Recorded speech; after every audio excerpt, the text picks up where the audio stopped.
Need a bit of help with this 70 Impala. Might be a project for this summer. I've always really liked this car. She's got some rust on it, but she ain't terrible. Needs a new vinyl roof.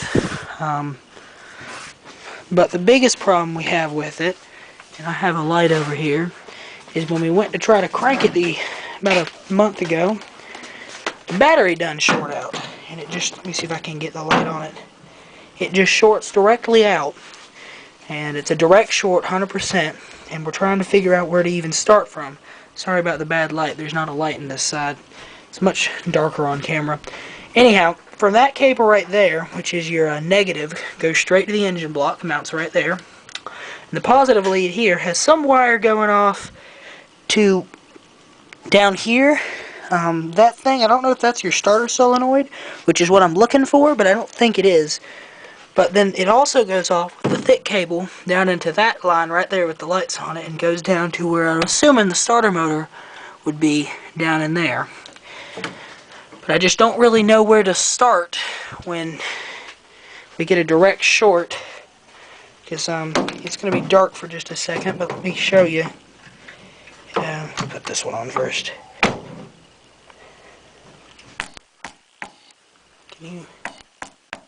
It's just a direct short and the battery will start to smoke, which is not the best at all. But it's a 350 cubic inch V8.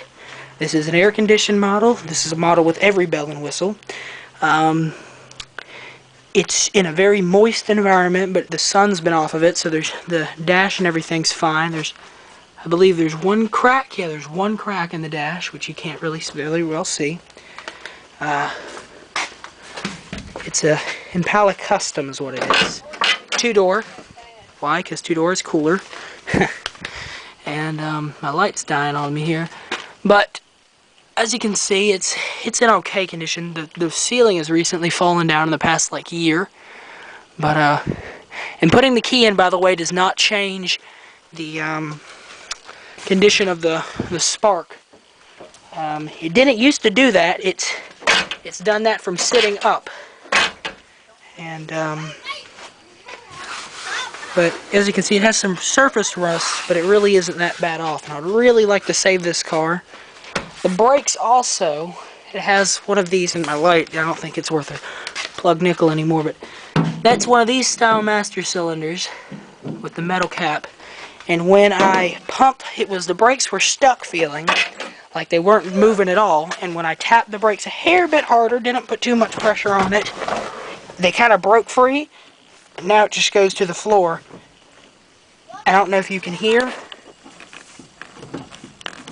but actually now it feels like now I have no pedal at all. Before it was pumped like I was pumping liquid out. Now I think I'm out of liquid, because I have no pedal. I think it's popped the line somewhere and is spraying somewhere back here. It sounded like it was coming from the back. But it needs to, I think it wouldn't be too terribly hard to get it to run, because it did run a few years ago. It's just a matter of getting this short solved and then fixing the brakes. I have a pair of tires for it already. These are off of a Buick originally, these tires.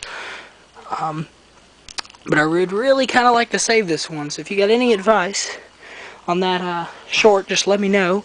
And hopefully you'll be seeing some videos of it this summer.